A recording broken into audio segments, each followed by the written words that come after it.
pretty good while, and he's a pretty important figure in our group, in our organization. He's going to do a pretty interesting program tonight on the disciplinary action in the war during northern aggression. Now, he's done this program down at Corinth here last month, last month. And some of us pretty well knows what's in store, so I think everybody else is going to enjoy it. So without further ado, Bill Latham.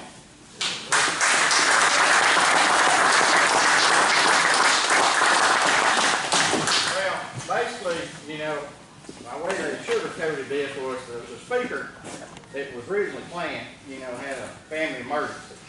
And basically exhausted every possible option to find anybody else. And as a last resort, I think, no, I'm just kidding, Bob. I wasn't going to say that.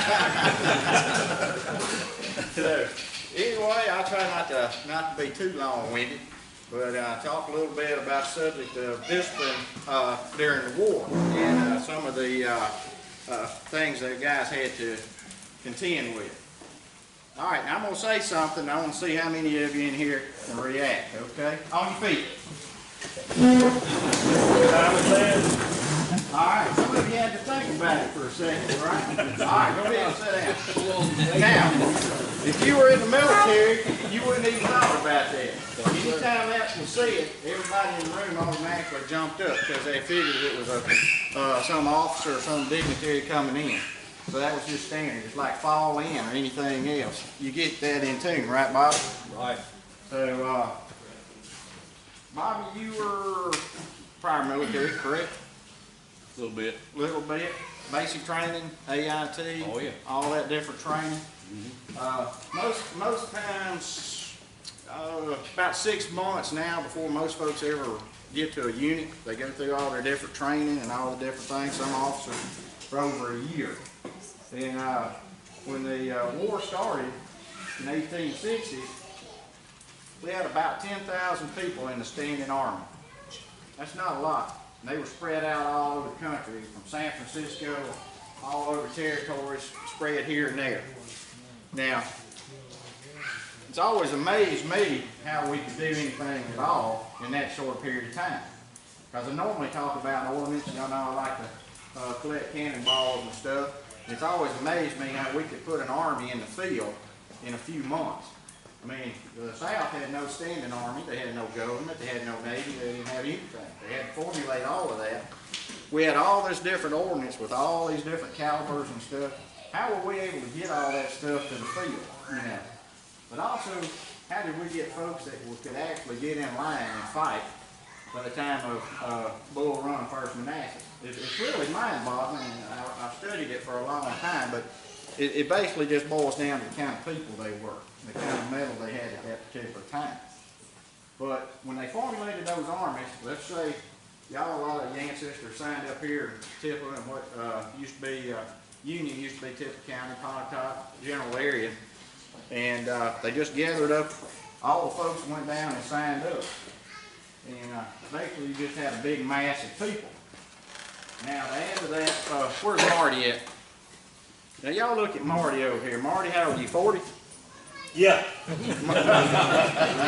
Yeah, never been. Marty just comes down and I talk him into signing up. Now, Marty has been in the woods. All he's done is hunt and fish and planted corn ever since his birthday, his first one. Made moonshine. Made moonshine, no discipline, nothing at all. Now all of a sudden, I'm telling Marty when to get up, when to eat, when to go to the bathroom, everything is regimented in his life. Now how do you think he takes to that? Now add to that, who's popular in here? Who's a popular person in here? Me. Me? All right. So to compound the situation, we all elect Marty as the commander. So now he's got a popularity contest. He's got to try to make all of us do drill and ceremony and do other activities, getting ready to go to the battlefield. All right? So if Bobby does something Marty don't like and he gets on to Bobby, well, Larry's Bobby's buddy, well, he gets mad at you. And that's how it happened most of the time. That's why as the war progressed, they got away from that elected officers because it caused a lot of trouble. But you had a lot of raw recruits with a handful of folks that maybe fought in the Mexican War and may have a little bit of time in the service. But most of the folks that were your non-commissioned officers and officers had no prior experience. They were just elected. They were maybe a politician or a local doctor or somebody important in the community. And we elect Marty as our commander.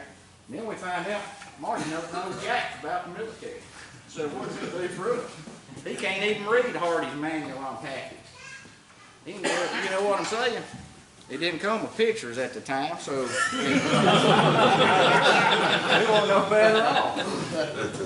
So discipline was vital, and as the war progressed, they had done away with flogging. They quit that pretty much, so they had to come up with other more ingenious ways of disciplining folks and getting them to do what they needed to do. Now there were, during the course of the war, during North and South, about 500 executions, way more than any other time. First couple of years, not so much. Toward the end of the war, that kind of picked up. And a lot of the commanders that were kind of more lenient, especially senior commanders, began to get more and more hard about discipline, those executions and harder discipline because the people were fading away. Now, let's say Rick over here by 63, his home is already in enemy territory. They done burn all his crops and doing whatever. It's going to be hard to keep Rick here because he got folks back home in dire need, and he's trying to stay here, so he's more tired. It wouldn't be much for him to slip off and get back home and try to take care of things. So it got really hard in the South toward the end of the war. Now, the real serious stuff, they would convene a court-martial, and like I said, as the war progressed, where it used to be a division court-martial became a regimental and on down, and as things became more splintered.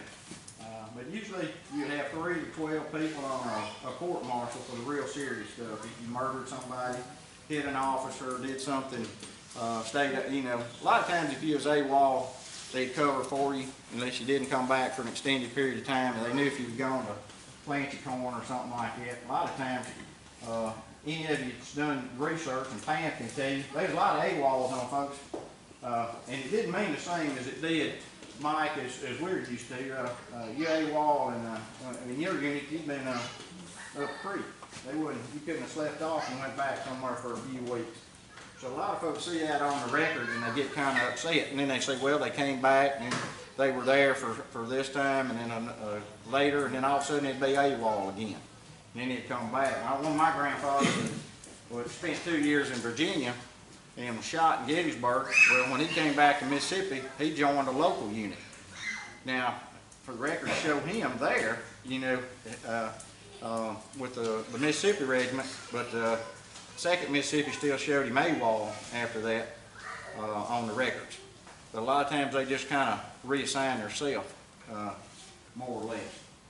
But for more minor fractions, just common stuff during the day, like Rex, Rex won't keep up, and his gear looks like crap. He won't clean his weapon. He's just causing all kind of minor trouble.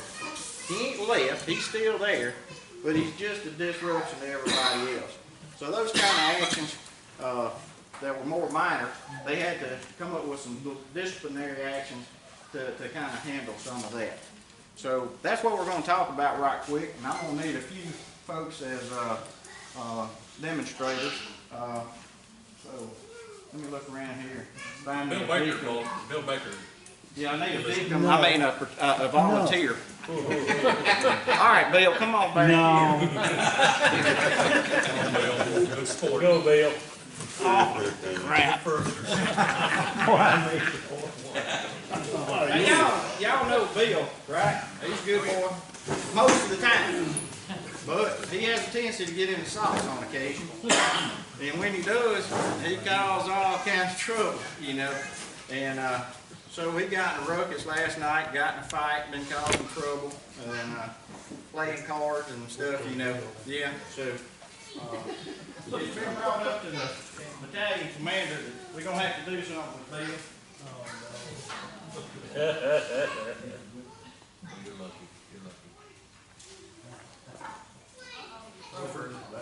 It's easy. I want you to wear it, you're gonna have to wear this around camp, everywhere you go. I don't wanna see you without it.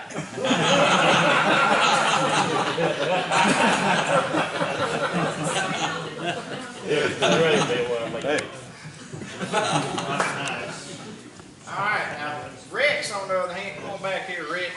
I'm gonna get wrecked. Hey, we got in a little skirmish the other day, and skirmishers got pushed back. Thought we were going to get in a little bit of a scrap there, you know. We couldn't find Rex. We looked high and low, and he come dragging up. I mean, he was back here with the gear, you know, but that's about the third time that's happened. So, you got to wear this around. Don't you be seen without it now.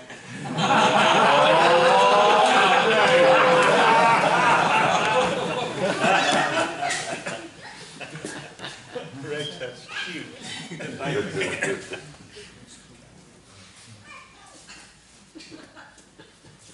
That's a good one. Now, old Bobby over here, on the other hand, he's gotten to be a disruption also. When Bill got in the sauce the other night, Bobby got in his stuff and took his pocket knife and some other things, a couple of dollars off of him. So, come on, Bob. Now, he's been accused or thought he may have caused some of these other problems, but we ain't sure. But we pretty sure on that one. So now I don't want you to be seen without that sign, all right?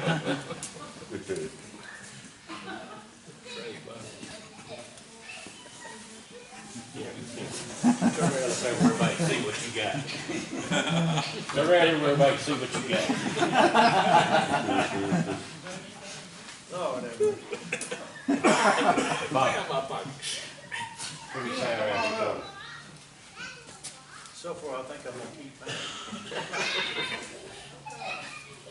Y'all all know Ken, right? Sure do. He ain't much count, is he? Something every time you turn around with him. Now, I've already had him bury 2 horses, and he still won't act right. So, for the time we're in camp,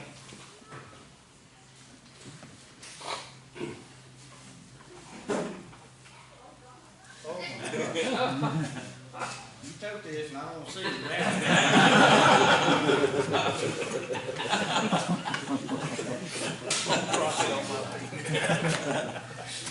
Yeah.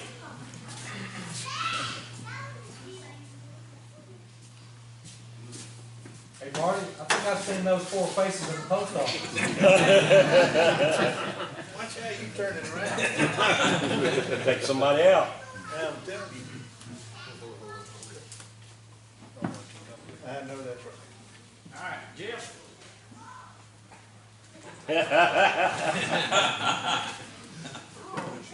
Jeff got into several altercations in the last town we come through.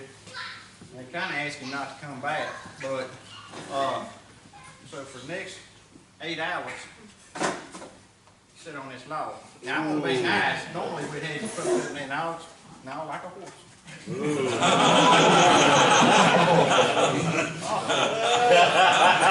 Now, like I said, normally you'd have to have your feet down. Well, did they convene a court martial before they handed out these punishments? Not these minor things like that. That was something that the local first sergeant that somebody come up with. Article 15. Uh-oh.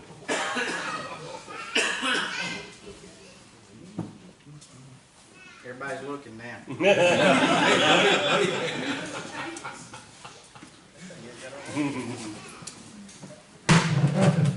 Where's somebody that ain't, it's kind of Mark Evans. thin? Thin. Yeah. Somebody thin. Yeah, over there. Hey, Jimmy right there. Now I got one back there in the Okay. back there. Come on up here. There you go. Is it Don?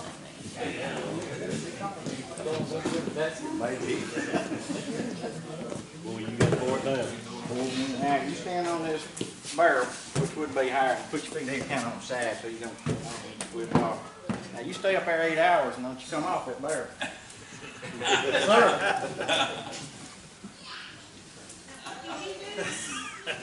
Bill, what did he do? I'm not sure what he did. Look right here.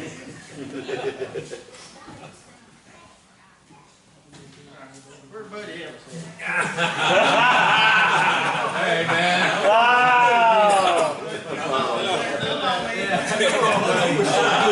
Come on, buddy. Come on, buddy.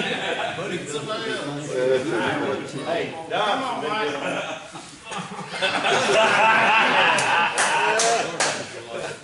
That'll teach you to volunteer. Now, this was normally be hard. Come on, get your nose there. We got it. All right, we're going over there. What did he do? Stop, Mike. I don't know what I did. I wanted Kimmy not to look this eye contact. There. Sorry, Mike. Now, y'all remember what I was talking about, Marty, how undisciplined he was? Uh-oh. Then, he got over in the Louisiana camp, and a couple of tigers whooped his butt the other night. And, it's been something, I had to go over there and get him out. They had him in a little makeshift, stockade over there. So we had to go over there and kind of do a little barter and we got him out. But it made the commander look bad. Come on up, Marty. I don't know what this one is. Yeah, you do. We got a new one for you.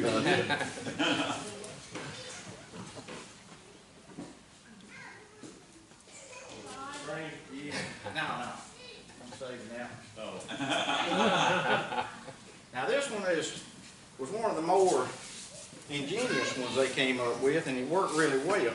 It's called bucking and gagging. All right, I'm down there on the floor. Oh God! Get up. He won't be able to get up. Now normally, like I said, I said it was bucking and gagging. They didn't want to hear him whining, so he'd start crying over there, carrying on. Because after about 8 hours of this, you can't stand up. They'd be physically unable. You'd have to carry them back to the tent. About 5 minutes. Yeah. Depending on the individual. Can we keep that gag? You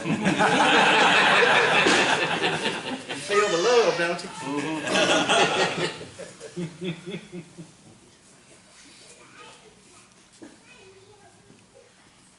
What are you gonna do to me? You're gonna get out early.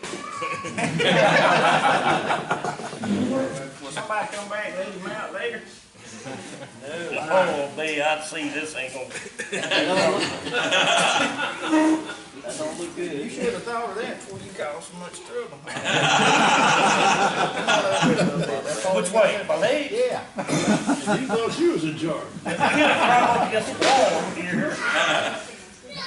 Now, if you roll back, it's going to be worse on you. So don't even. Where's that camera? We're gonna make sure.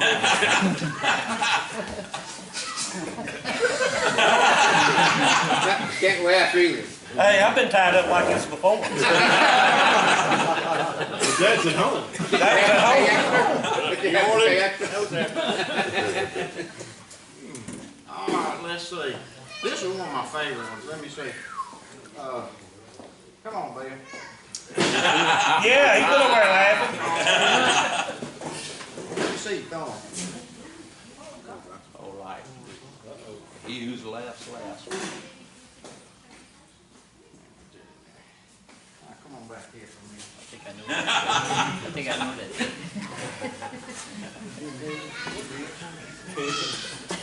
Nope. I'm scared they ain't bigger.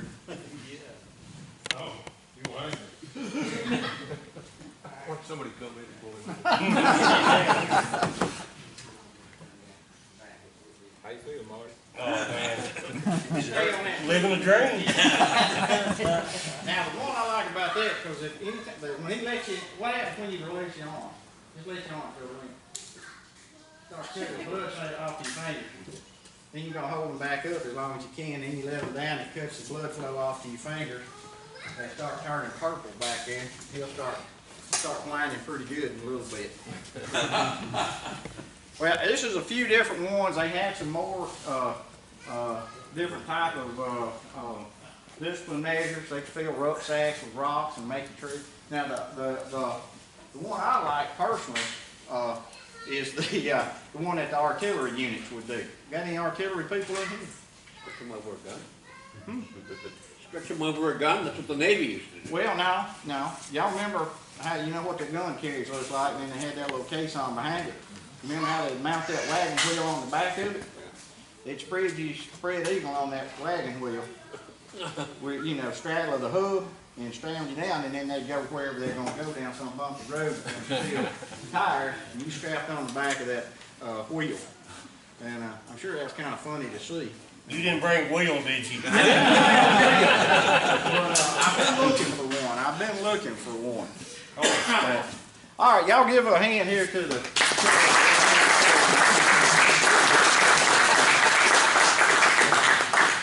You notice he didn't run right over to help you. Should I let him go, or y'all wanna? Oh, me. I'm worried about getting up. Well, we are too. But like I said, that was some of the, just a few of the different types of it.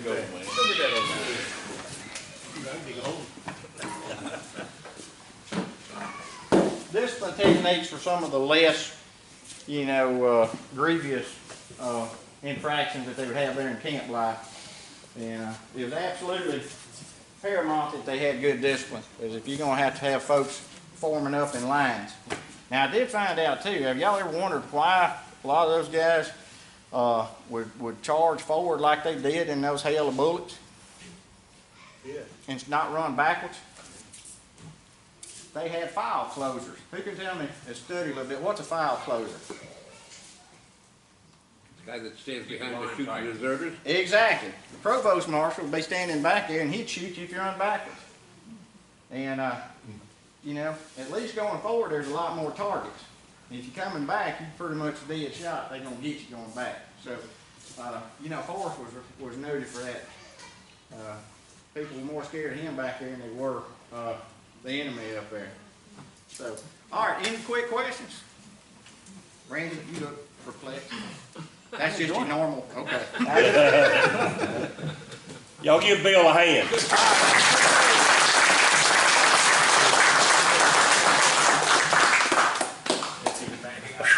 By the way, buddy, I don't know how your name got chose to do that.